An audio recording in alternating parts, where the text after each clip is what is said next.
नमस्कार, स्वागत है आपका स्पॉटलाइट में। मैं हूं आपके साथ पारुल। आज चर्चा करेंगे आतंकी पर क्यों उमड़ी ममता। जिस आतंकी दाऊद ने मुंबई में बच्चों की स्कूल बस तक को अपने बम के निशाने पर रखते हुए कई मासूम जिंदगियां ले ली, उससे एक्ट्रेस से साध्वी बनने के बाद महामंडलेश्वर की पदवी से विभूषित की गई ममता कुलकर्णी ने क्लीन चिट देते हुए कहा कि दाऊद ने कोई ब्लास्ट नहीं किया, दाऊद आतंकी नहीं है। ममता ने मुंबई बम ब्लास्ट के आरोपी और अंडरवर्ल्ड डॉन दाऊद इब्राहिम को एक झटके में क्लीन चिट तो दे दी, लेकिन बाद में जब चौतरफा आलोचना हुई तो ममता ने कहा उनके बयान को गलत ढंग से पेश किया गया है, उनका दाऊद से कोई लेना देना नहीं है। ममता भले ही ये दावा करें कि उनका दाऊद से कोई लेना देना नहीं है, लेकिन सच तो यह है कि दाऊद की दावत में जाने वाले फिल्मी सितारों की लिस्ट बहुत लंबी है। एक जमाने में दाऊद मुंबई की फिल्मों का फाइनेंसर हुआ करता था, इसलिए बहुत से फिल्मी सितारों को दाऊद से अभी भी हमदर्दी है। शायद ममता कुलकर्णी भी उनमें से एक हो सकती है, लेकिन ममता कुलकर्णी के इस बयान के बाद ममता को महामंडलेश्वर की पदवी से विभूषित करने वाली तमाम धार्मिक हस्तियों पर भी सवाल खड़ा हो रहा है। क्या महामंडलेश्वर जैसे धार्मिक पदवियां नीलाम की जा रही हैं और क्या अंडरवर्ल्ड भी इस नीलामी में शामिल है? ये सवाल इसलिए भी पैदा हो रहा है, पूछा जा रहा है, क्योंकि महामंडलेश्वर जैसे सम्मानित पद की गरिमा का लगातार पतन होता जा रहा है। बहुत से अखाड़े ऐसे लोगों को महामंडलेश्वर बना रहे हैं जिनका चरित्र संदिग्ध है, जिन पर गंभीर आरोप लगे हैं। ममता कुलकर्णी पर पहले भी कई आरोप लग चुके हैं और अब उनके इस ताजा बयान के बाद संत समाज आग बबूला हो गया है। क्या ममता कुलकर्णी और उनकी पदवी से विभूषित करने वाले तमाम लोगों के खिलाफ सनातन धार्मिक परंपरा के ध्वजवाहक कड़ी कार्रवाई करेंगे या फिर यह बयानबाजी ऐसे ही भुला दी जाएगी? आज इसी मुद्दे पर हम बातचीत करने की कोशिश करेंगे। पहले इस पर कुछ प्रतिक्रियाएं हैं, वो आपको सुनवा देते हैं।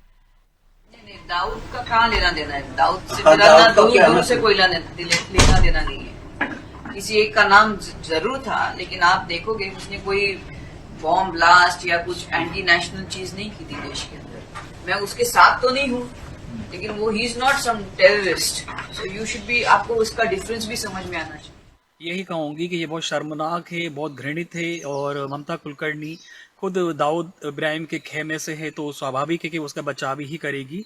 ये बहुत ही एक तरह से देखा जाए तो देशद्रोह कहलाएगा, क्योंकि आप एक देशद्रोही आतंकी और इतने बड़े अंडरवर्ल्ड के डॉन के बचाव में बोल रही हैं। दूसरी बात है कि मैं ये कहती हूँ कि आपको कैसे पता कि वो टेररिस्ट नहीं है। ममता कुलकर्णी का कहना है कि दाऊद इब्राहिम टेररिस्ट नहीं है, तो आपको इतनी गहराई से कैसे उसको पता, उसके बारे में आपको जानकारी है? ये बहुत शर्मनाक और बहुत ही घृणित बयान है और ये साफ स्पष्ट करता है कि ममता कुलकर्णी धर्म के क्षेत्र में धर्म का चोला ओढ़कर कहीं ना कहीं आतंकी सरगनाओं को संरक्षण देने, उनको सहयोग करने के लिए ही शामिल हुई हैं। पहले धर्म का तमाशा, अब दाऊद की तस्दीक। भारत के सबसे वांटेड आतंकियों में शामिल दाऊद इब्राहिम को एक फिल्म एक्ट्रेस क्लीन चिट दे रही है और हमारी राजनीति या तो चुप है या मौका दे रही है। धर्म, आतंक और राजनीति, क्या तीनों का गठजोड़ अब खुले मंच पर हो रहा है?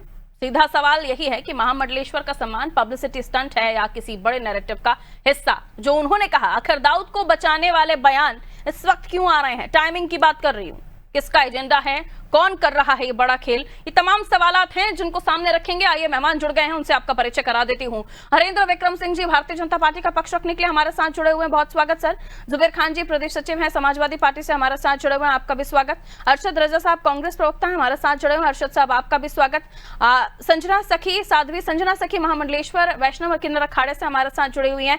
साध्वी जी आपका भी स्वागत करती हूँ। सबसे पहले साध्वी जी आप से शुरुआत करती हूँ, कैसे देखती हैं आप? आपकी टिप्पणी भी हमने सुनी, लेकिन सवाल यही है कि ऐसे लोगों को इतनी बड़ी पदवियां दी क्यों जा रही हैं? अगर याद हो मेरे दर्शकों को, तो मैं उस बात का भी जिक्र करना चाहूंगी, जब महामंडलेश्वर उस वक्त बनाया जा रहा था कुंभ के समय पर ममता कुलकर्णी को, तब 10 लाख की फंडिंग की बात सामने आ रही थी, और अब महामंडलेश्वर बनने के बाद इतना बड़ा बयान उनकी तरफ से दिया जाना, जिस पर आपने भी कहा कि आखिर उन्हें कैसे पता, इतनी ज्यादा नॉलेज उनको है कहां से, इतनी गहराई से कैसे जानकारी है? सवाल यही कि आखिर महामंडलेश्वर बनने के साथ साथ उनकी इस तरह की टिप्पणियां आ क्यों रही हैं? कौन सा ये नैरेटिव है या कोई एजेंडा सेट करने की कोशिश कहीं और से हो रही है?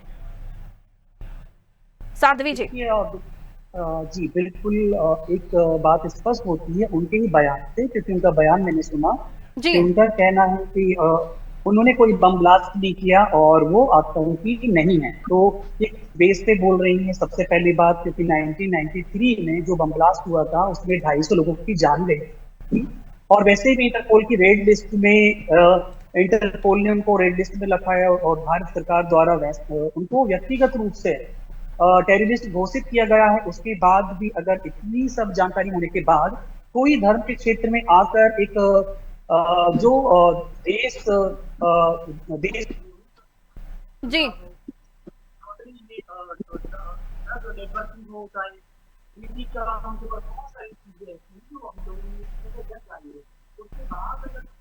आपकी वॉइस क्लियर नहीं आ रही है साध्वी जी, मैं लौटूंगी, आप ये अपनी बात आगे कंटिन्यू करिएगा। चेक कीजिए प्लीज, ऑडियो चेक कीजिए।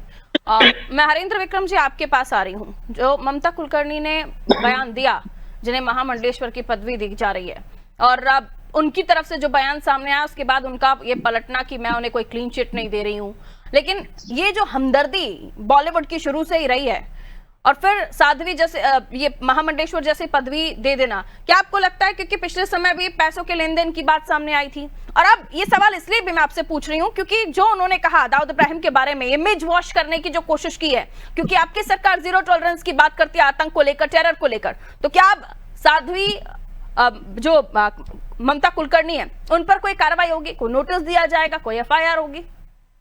पड़ेगा और सामने जो पंखे से टकरा। हाँ जी, बाकी आपके यहाँ से कोई नॉइस आ रहा है सर? बाकी गेस्ट हमारे साथ जुड़े हुए हैं, आप ऑडियो म्यूट कर लीजिए अगर आप बिजी हैं कहीं तो। जी निश्चित रूप से जांच का विषय है, क्योंकि आप सभी लोग जानते हैं कि ममता कुलकर्णी एक्टर है। एक्टर किसी भी रूप को बहुत अच्छे से धारण कर सकता है। जब तक पर्दे पे था तो वहां भी बहुत वाई लूटी, और सब जानते हैं कि जैसे गंगा में हम लोग नहाते कि गंगा नहा तो पाप धुल गए, वैसे ही है। क्योंकि सनातन धर्म में हम लोग केसरिया बाना जो धारण करता है उसको बहुत ही सम्मान देते हैं। और ममता कुलकर्णी, क्योंकि डी गैंग के जो विक्की गोस्वामी थे उनकी साथ इनका काफी समय तक रहना हुआ, और कई बार डायरेक्ट में वो पकड़े गए, साथ में एक दो बार यही भी पकड़ी गई हैं। और जब पुलिस का शिकंजा इन पर कसा गया तो ये दुबई भाग गई, और 20-22 साल दुबई रहने के बाद पिछले साल कुंभ में इनके दर्शन हुए जी। और सीधा महामंडलेश्वर बनाई गई। अब जिस संस्था ने उन्हें महामंडलेश्वर बनाया, किस कारण से बनाया जी, क्यों बनाया, ये भी उन लोगों को सोचना चाहिए, क्योंकि ऐसे किसी को महामंडलेश्वर नहीं बनाया जाता। बहुत बड़ा इसमें कोई राज होगा, लेकिन कुछ समय बाद वो लोग जागरूक हुए और जनवरी माह में ही उसी 5-7 दिन के बाद उन्हें महामंडलेश्वर से मुक्ति भी दे दी गई थी। और जो व्यक्ति जिसके साथ काम करता है ना, तो वो उसकी निश्चित उसकी सफाई देगा। और उस समय क्योंकि डी गैंग का बहुत बोलबाला था और इनको भी काम उन्हीं की वजह से मिल रहे होंगे निश्चित रूप से, तो ये जानती है कि डी गैंग जिसको चाहता था उसी को काम मिलता था, जिसको नहीं चाहता था उसको काम नहीं मिलता था, और जिसको चाहता था उसको मरवा भी देता था। तो ममता कुलकर्णी जी ने उन्हें बहुत करीब से देखा है, बहुत करीब से जाना है, तो वो जानती है कि उनके खिलाफ बोलना उनके लिए हो सकता है घातक हो। तो पहली बात तो बोलना नहीं चाहिए था, ऐसा बोलना है तो जांच का विषय है, इस पे सरकार संज्ञान लेगी और निश्चित रूप से कार्रवाई होगी। दाऊद से उनकी हमदर्दी और उसके बाद सीधा कनेक्शन उन लोगों से जिन्होंने महामंडलेश्वर की पदवी उनको देने की कोशिश की, जो आरोप वो लग रहे थे उनकी कोई गहराई से जांच नहीं हुई हरेंद्र विक्रम जी। इसलिए सवाल उठ रहा है कि ये जो उन्होंने हिम्मत कर दी है, ये उन्होंने फिर बाद में उनको समझ में आएगा कि बहुत बड़ा गेम खेलने की कोशिश की, जो बॉल सही नहीं पड़ी। लेकिन अब ये चीजें जब खुलकर सामने आ रही हैं तो ये कनेक्शन वहां पर भी जा रहा है कि महामंडलेश्वर बनाने के पीछे की कहानियां क्या थी, तो वहां पर जांच होनी चाहिए जब तक कुछ नहीं हो रहा उस पर सख्ती से। बिल्कुल सही बात, तब तक इतना किसी ने गौर नहीं किया। महामंडलेश्वर वाली बात आई, हटा दी गई, इसलिए कोई बात नहीं।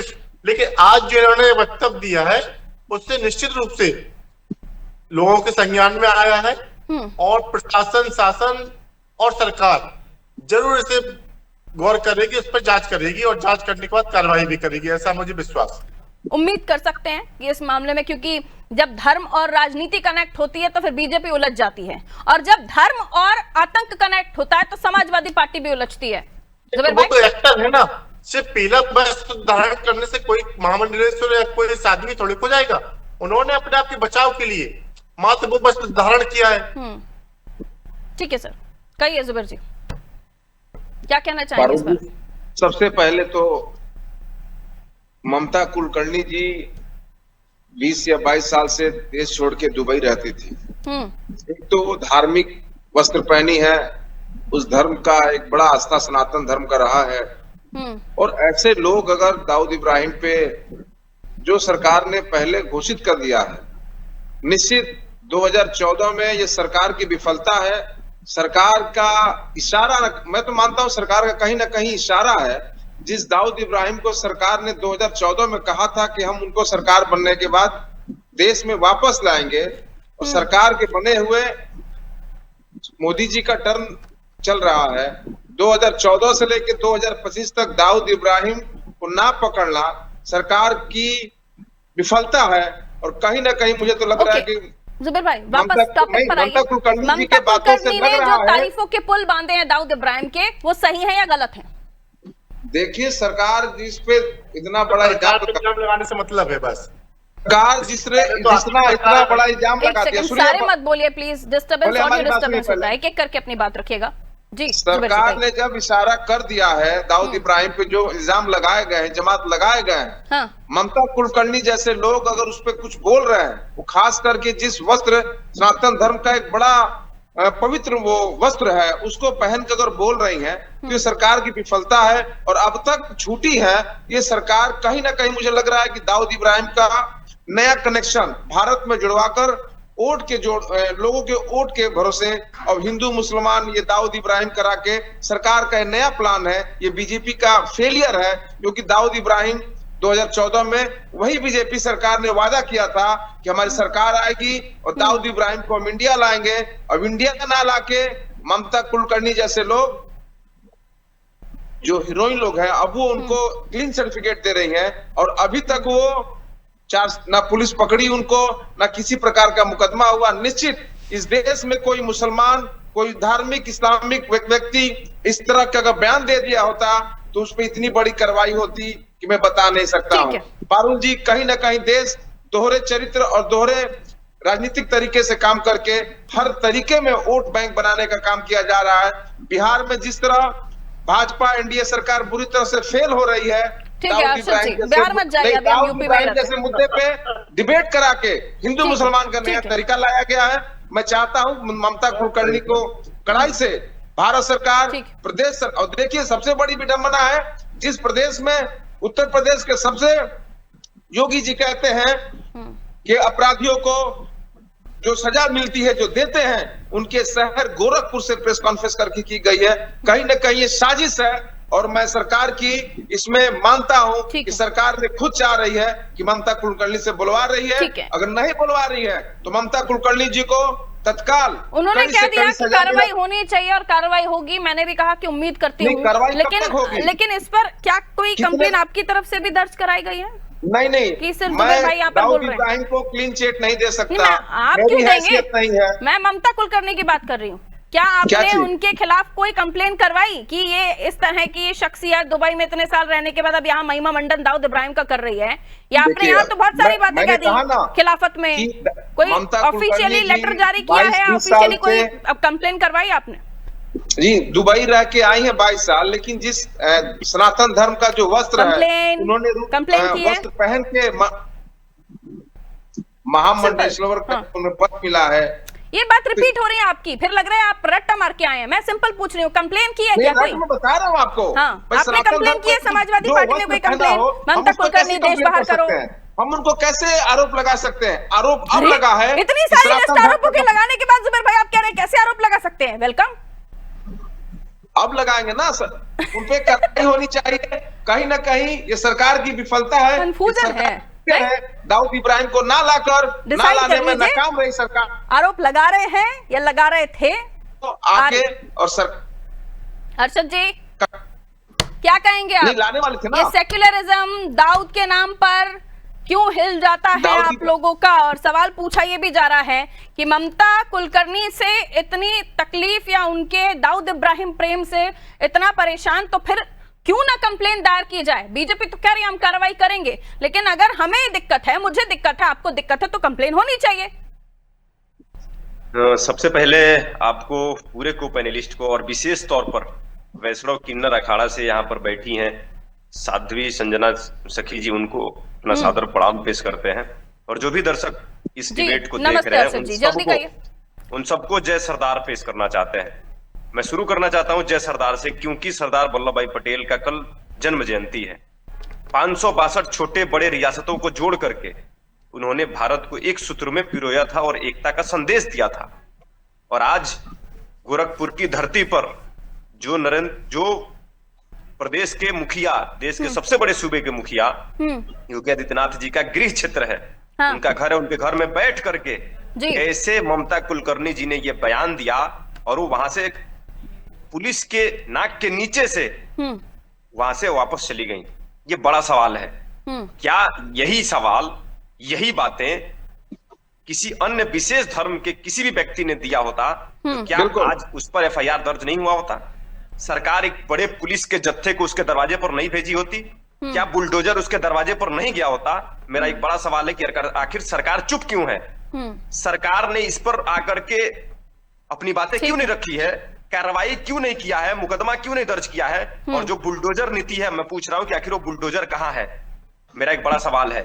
ये बुलडोजर केवल नाम और धर्म देखकर चलता है या विशेष करके जो भी अपराधी हो, जो भी देश के साथ साजिश और षड्यंत्र रचने वाला व्यक्ति हो, जो भी इस देश की एकता और अखंडता को छिन्न भिन्न करने वाला हो, क्या उसका भी जाति और धर्म देखा जाएगा? क्या उसका पहनावा देखा जाएगा? या आंख बंद करके, जैसे न्याय की तराजू पर जब आदमी चढ़ता है तो न्याय की तराजू पर जो न्याय देने वाला निशान है ना, उसकी आंखों पर पट्टी बंधा है। क्यों पट्टी? इसलिए है, पट्टी उसका निशान इसलिए रखा गया है कि वो पट्टी ना तो जाति देखेगा, ना नाम देखेगा और ना ही धर्म देखेगा। तो मेरा सवाल है इस प्रदेश के सबसे बड़े इस देश के सबसे बड़े प्रदेश के सूबे के मुखिया योगी आदित्यनाथ जी से, आखिर कैसे ममता कुलकर्णी जी पर अभी तक FIR दर्ज नहीं हुआ? इन्होंने कहा हम दाऊद को लेकर आएंगे। यूपीए दौर में दाऊद को पकड़ने में आपकी असफलताओं के बारे में क्या चिट्ठी आपके पास? मेरा सवाल ये नहीं है। मेरा सवाल है, आपका सवाल नहीं, मैं सवाल पूछ रही हूँ। जी पूछिए। हाँ, मैं पूछ रही हूँ आपसे कि इन्होंने कहा हम आएंगे, हम दुबई से पकड़ के लाएंगे। ठीक है, आप लोगों के जो आरोप रहते हैं, मैं पूछ रही हूँ यूपीए दौर में भी दाऊद को पकड़ने में असफलताओं का दौर रहा, उसके बारे में क्या कहेंगे? सारे काम बीजेपी करे। पिछले 3 टर्म से देश को ये कहने वाले कि सबसे 56 इंच का छाती है, सबसे मजबूत नेतृत्व मिला है देश को, ऐसा भारतीय जनता पार्टी प्रोजेक्ट करती है नरेंद्र मोदी जी को।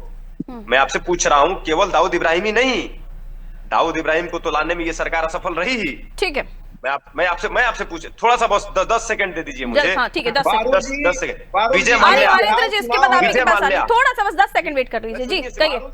विजय माल्या, जुबेर भाई रुक जाइए, 10 सेकंड बोल रही है, उसके बाद आ रही हूँ, कहिए। विजय माल्या, मेहुल चौकसी, नीरव मोदी, ये सारे लोग कहाँ हैं? ये सारे लोग इस देश की पूरी संपत्ति को लेकर के विदेश में ऐशो आराम की जिंदगी जी रहे हैं। जवाब दीजिए। Okay sir, 10 seconds are over. जब चुनाव हरिंद्र जी, ये पारुल जी जवाब दीजिए। अरशद भाई और जुबेर भाई ने जो इल्जाम लगाए हैं निश्चित रूप से संकुचित मानसिकता को प्रदर्शित करते हैं, क्योंकि जितने भी इन्होंने अरशद भाई ने नाम गिनाए हैं, वो कह रहे हैं आप पकड़ नहीं पाते और जब बोलते हैं उन पर भी हार माला चढ़ाते हैं। आप पहले पारुल जी बात सुनिए। हाँ, जो सबके सब किसके शासन में कांड निकल के भागे हैं, तब तो इन्हीं की सरकार थी।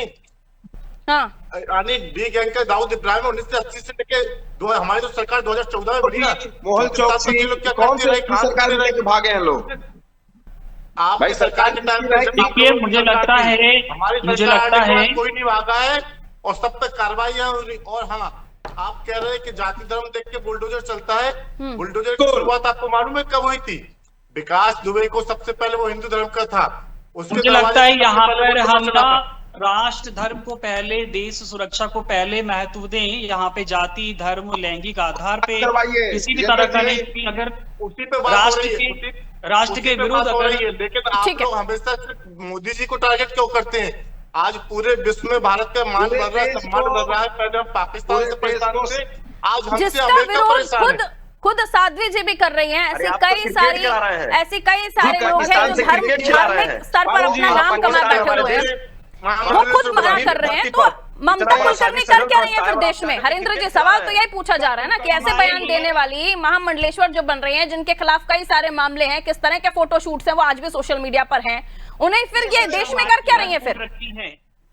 हमारे लिए देश सर्वोपरि है, देश की रक्षा सर्वोपरि है, और यहाँ पर हम जातिगत लैंगिक आधार पर या फिर धर्म के आधार पर नहीं कह रहे हैं। अगर गलत कहा है, गलत का सपोर्ट किया है तो इसके विरुद्ध है, क्योंकि राष्ट्र सर्वोपरि है। साध्वी जी, एक सेकंड, सिंपल क्वेश्चन। अब छोटे छोटे बहुत छोटे सेगमेंट में अपनी बात रखी जाएगा, 30 सेकंड्स में आपको दे रही हूँ। हरेंद्र जी, अपनी बात रखिए। आगे क्या कार्रवाई होगी ममता कुलकर्णी पर? Simple question. अभी कोई अरे जुबेर भाई प्लीज, 30 सेकंड में आप सभी को दे रही हूँ, एक दूसरे का समय मत खराब कीजिए जी। किसी पर नहीं हो सकती। जांच होगी, जांच का विषय है, कार्रवाई निश्चित रूप से होगी, जितने है कोई नहीं बच सकता इस सरकार में। ओके, आप जे पाओ के हाल कार्रवाई तब तक कोई टाइम लिमिट दे रहे हैं क्या? पारुल जी, कोई अल्टीमेटम दे रहे हैं? पारुल जी, टाइम लिमिट कैसे कोई दे सकता है? ठीक जांच है। कैसे होता है? बिहार चुनाव पहले विधिवत शिकायत मैं इसलिए उम्मीद कर रही थी कि कहीं ये मामला दब ना जाए। ठीक है जुबेर भाई, 30 सेकंड ओनली। देखिए पारुल जी, यह जो मुद्दा है योगी जी के नाक के नीचे गोरखपुर से दिया गया है। मैं तो साफ कह रहा हूं, ये कहीं न कहीं बिहार चुनाव को आकर्षित करने के लिए हिंदू मुसलमान के खिलाफ मोर्चा खोलेंगे, क्योंकि अभी तक कार्रवाई नहीं हुई। मैं तो मांग रही हूँ आप लोगों से, ममता कुलकर्णी के खिलाफ मोर्चा खोलेंगे, देखेंगे आप लोग प्रदर्शन करते हुए, निकालो बाहर। ममता कुलकर्णी को सजा होनी चाहिए, उन पे कार्रवाई मैं होनी चाहिए। प्रदर्शन की मांग कर रही हूँ आपसे, क्या हो सकता है ऐसा? देश सुरक्षित नहीं रहेगा तो कल हम भी सुरक्षित नहीं स्टैंड ले पा रहेंगे। रहे हैं आप, स्टैंड नहीं ले पा रहे हैं। ठीक है अर्षद जी, कहिए। मैं ये कह रहा हूं कि अभी हरेंद्र विक्रम सिंह जी ने कहा है, मैं इनकी ही बातों पर बोल रहा हूं। ये कह रहे हैं कि आप क्यों मोदी जी को टारगेट करते हैं? देश के मुखिया नरेंद्र मोदी जी हैं, तो क्या सवाल राहुल गांधी जी से पूछा जाएगा? तो वो पूछ रहे हैं, आपने बोया काट हम रहे हैं। मैं ये कह रहा हूं ना, मैं ये कह रहा हूं कि आखिर आप ये बताइए कि क्या यही बयान इस साल आप क्या करते रहे? मुझे बोलने दीजिए।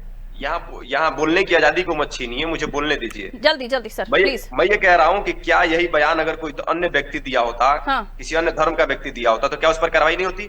और बस एक बात, आई लव मोहम्मद का बैनर लगाने किसी और पर कार्रवाई होती? कानपुर की धरती पर आई लव मोहम्मद का बैनर लगाने पर कारखाना चला रहा था धर्म परिवर्तन का, उस पर कार्रवाई हुई ना? तो आई लव मोहम्मद का बैनर लगाने पर कानपुर में उस पर मुकदमा हो जाता है। ठीक है साध्वी जी, अब आप धर्म खेल रहे हैं, अब आप धर्म खेल रहे हैं। राष्ट्रीय सुरक्षा से जुड़ा हुआ मुद्दा है, एक महामंडलेश्वर जो दुबई से एक एक्ट्रेस आती है, उसे महामंडलेश्वर बना दिया जाता है, आरोप लगते हैं और अब वो दाऊद का सपोर्ट करने लगती है।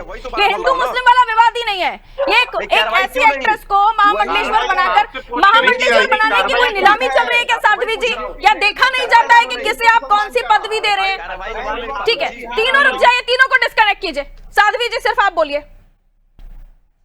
जब हम बात देश रक्षा की करते हैं, देश सुरक्षा की करते हैं, यहाँ पे ना तो मुझे लगता है कि इस डिबेट में हम बात कर रहे हैं दाऊद और दाऊद से जुड़ी ममता कुलकर्णी को लेकर डिबेट हो रही है, ना तो यहाँ पे राहुल गांधी ने उनको बोला होगा, ना मोदी जी ने जाके बोला होगा, वो जो भी है। लेकिन यहाँ पर हमें सबसे पहले जो देखना है वो राष्ट्र की सुरक्षा, राष्ट्र हित में, कि आखिर धर्म की आड़ में कुछ ऐसे अनैतिक गतिविधि तो नहीं हो रही हैं जो देश की सुरक्षा में सेंध लगा रही है। क्योंकि आज जिस जगह पर आप बैठी हुई हैं, ये सवाल मैं इसलिए पूछना जा रही हूँ क्योंकि आप समझ रही होंगी कि आखिर वहां पर पद कैसे बट रहे हैं। हम धार्मिक या धर्म से जुड़े हुए कोई भी लोग हों, आप धर्म का प्रचार करने वाले लोग हैं, आप हमारे धर्म को आम जनमानस तक पहुंचाने वाले लोग हैं, उन जगहों पर बैठकर ऐसे लोग आ जाएं तो फिर पद कैसे दिए जा रहे हैं? क्या उनके पीछे प्रोफॉर्मा है? जिस समय किन्नर अखाड़े में ममता कुलकर्णी को पद दिया जा रहा था, तो हमारी जगत गुरु हिमांगी सखी ने इसका पुरजोर विरोध किया था, जिसके बाद में उन पर हमला भी हुआ था। ये काफी देश में देखा होगा आपने कि उन्होंने जब ये आवाज उठाई तो उनके खिलाफ किस तरीके से उनके ऊपर अटैक हुआ, उनकी जान को कितना ज्यादा किस तरीके से ये पूरे देश ने देखा है। तो कहीं ना कहीं जब हम